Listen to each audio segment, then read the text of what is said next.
ट्रेडिंगमध्ये फक्त हे 3 प्रकारचे लोक तुम्हाला भेटतील. पहिला प्रकार म्हणजे ज्यांचा लॉस झालाय आणि ते ट्रेडिंगमध्ये कम्प्लिटली बाहेर झाले. दुसरा प्रकार म्हणजे ज्यांचा लॉस झालाय आणि ते आता काहीतरी गोष्टी शिकले, त्यांना समजलं, त्यांनी त्यांची स्ट्रॅटेजी डेव्हलप केले आणि ते आता लॉस कव्हर करून आता प्रॉफिटेबल आहे. आणि तिसरी लोक म्हणजे ज्यांचा लॉस झालाय आणि ते आता शिकत आहेत आणि ते आता लॉस आतूनपर्यंत लॉसमध्ये पण ट्रेडिंग करून त्यांची अपेक्षा अशी की त्यांचा ऍटलीस्ट लॉस कव्हर झाला पाहिजे.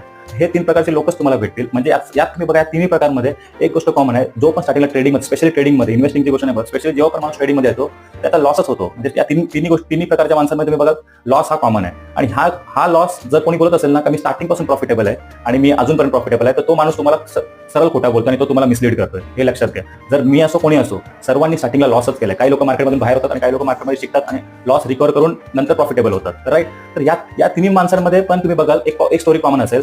तर मी जॉबवर आणि माझ्या रिलेटिव्हमध्ये कोणाला बघितलं ट्रेडिंग करताना आणि त्यांनी मला ट्रेडिंगबद्दल काही गोष्टी सांगितल्या, मी मोटिवेट झालो आणि मी पण ट्रेडिंग करायला चालू केलं. आणि त्यातून पण त्यांनी मला ऑप्शन बाईंग याच्यासाठी सांगितलं, कारण ती 10,000 पण होती.